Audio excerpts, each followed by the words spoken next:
நீதி மற்றும் தேசிய ஒருமைப்பாட்டு அமைச்சர் சட்டத்தரணி ஹர்ஷன நாணயக்கார இன்று விசேட ஊடக சந்திப்பொன்றை ஏற்பாடு செய்திருந்தார்.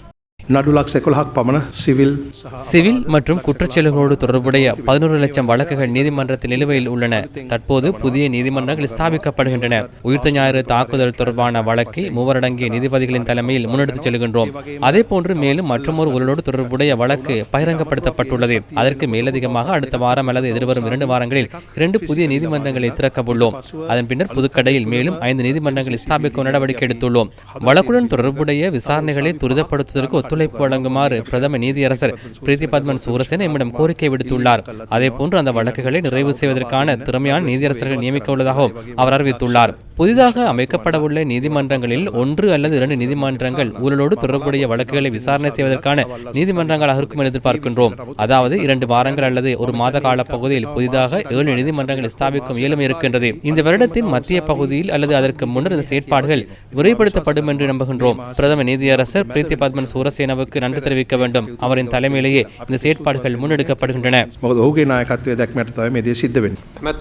අකුරේගොඩ නීතිඥවරයෙකුට සහ ඔහුගේ බිරිඳට වෙඩි තැබීමක් සිද්ධ වුණා. දැන් ඔබතුමාත් නීතිඥයෙක්. මේ වන විටත් අකුරේගොඩ සිද්ධිය සම්බන්ධයෙන් අපි කම්පා වෙනවා. அக்குரேகுட சம்பவம் தொடர்பில் கவலை அடைகின்றோம். அவரின் குடும்பத்திற்கு எமது ஆழ்ந்த அனுதாபங்களை தெரிவித்துக் கொள்கின்றோம். அதற்கு எதிராக அரசாங்கம் என்ற வகையில் எடுக்க வேண்டிய அனைத்து நடவடிக்கைகளையும் எடுப்போம். தற்போதும் 4 பேர் கைது செய்யப்பட்டுள்ளனர். அவர்களுக்கு எதிரான விசாரணைகள் துரிதப்படுத்தப்பட்டுள்ளன. எந்த வகையிலும் கொலையுடன் தொடர்புடைய எவரும் சுதந்திரமாக செயற்பட இடமளிக்கப் போவதில்லை. சில விடயங்களை என்னால் கூற முடியும். எனினும் இந்த சந்தர்ப்பத்தில் சில விடயங்களை நான் கூறப்போவதில்லை.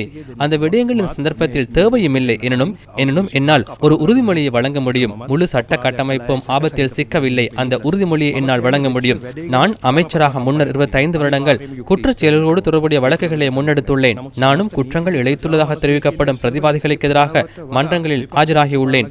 நடைபெற்ற சம்பவம் தொடர்பில் ஆழ்ந்த கவலையை தெரிவித்துக் கொள்கின்றேன். கட்டாயமாக நீதி நிலைநாட்டப்பட வேண்டும். அது தொடர்பில் எவ்வித பிரச்சனையும் இல்லை. முழு சட்டத்தரணிகளும் ஆபத்தில் இருப்பதாக கூறுவதை ஏற்றுக்கொள்ள முடியாது. எதிர்க்கட்சிகளின் கருத்தாகவே அந்த கூற்று அமைந்துள்ளது.